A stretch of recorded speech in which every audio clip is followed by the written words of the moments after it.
Jadi jangan sampai keberadaan amal usaha Muhammadiyah bahkan Aisyah ini itu membuat situasi yang ada di sekitar ini terganggu. Itu tidak bagus. Ya, jadi kadang ada sekolah Muhammadiyah besar lalu orang kampung bingung karena macet, gitu ya kan? Itu tidak boleh seperti itu, harus humanis.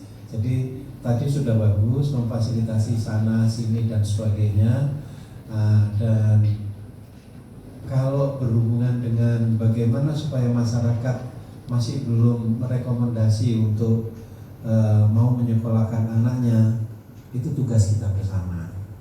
Kita perlu paham bahwa pendidikan terutama Aisyah itu harus memiliki nilai sinergitas yang tinggi. Di sini kemungkinan tetap yang namanya Aisyah itu tidak bisa dipisahkan dengan Perserikatan Muhammadiyahnya. Jadi di sini bisa lakukan koordinasi ditambah dengan satu masyarakatnya. Nah, oleh karena itu tidak ada salahnya dalam menentukan banyak hal tentang regulasi itu harus dilibatkan. Nah, minimum yang terdekat itu RT RW tadi. Karena kita berada di kampung, berbeda dengan berada di tepi jalan, ya.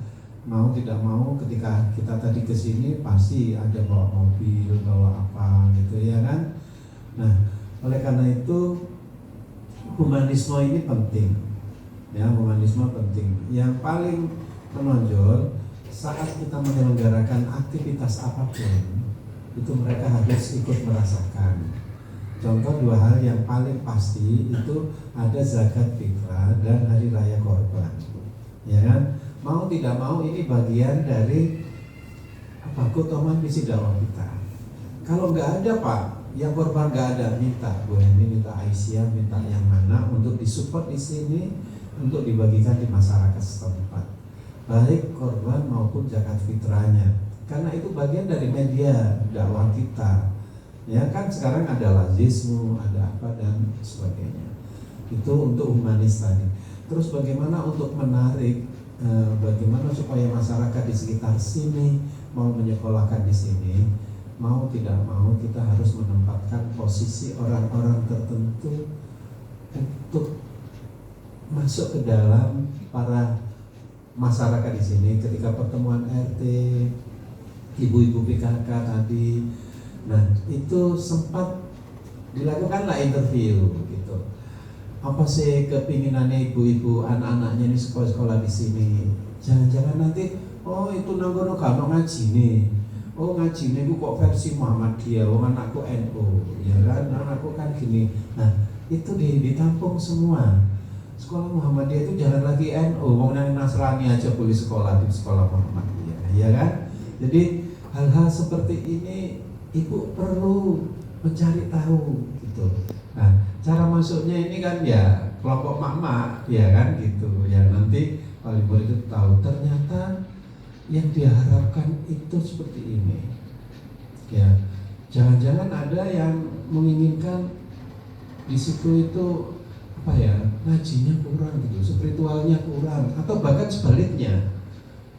Jangan-jangan di situ nanti nggak iso moco, nggak iso ngitung gitu, ya kan gitu.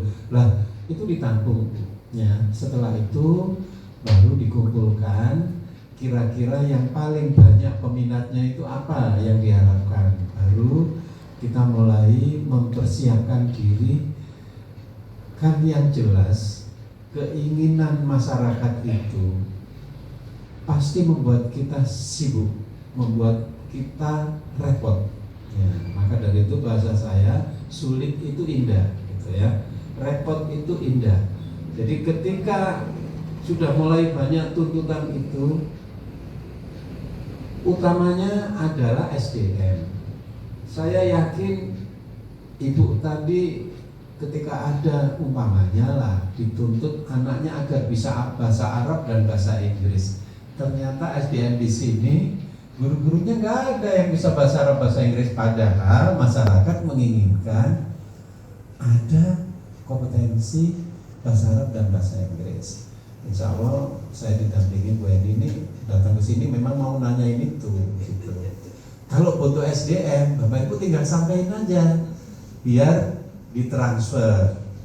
Bisa ada dua langkah, langkahnya bisa guru sini dimagangkan untuk diberikan bekal, ditransfer, atau kalau memang sangat terpaksa kita harus menghadirkan mereka datang kemari. Ya itu contoh. Jadi untuk melakukan rekrutmen tadi. Yang kedua, kalau memang masih belum ada responnya juga agak lama, jangan-jangan masyarakatnya itu juga malu seperti kita, kalau nggak ditanya nggak mau jawab itu, ya kan gitu. Ya kita melakukan sebuah produk-produk yang memang menurut persepsi kita bahwa ini sangat dibutuhkan di masyarakat ini. Jadi kelebihan-kelebihan apa? Apakah anak-anak dengan seragam seperti itu sudah membuat menarik gitu? Jangan-jangan ada orang-orang di sana itu loh seragamnya lebih bagus. Kalau kalimatnya itu kenapa kita nggak merubah seragamnya? Kan batik Aisyah untuk TK sudah ada, tetapi tidak ada salahnya kalau TK 3 ini juga membuat desain batik sendiri gitu ya. Lalu didesain yang unik gitu dan sebagainya, bagian dari identitas diri itu. Itu di dalam busana. Tetapi di aktivitas saya nggak paham apakah di sini sudah menerapkan 3M itu. Gurunya tidak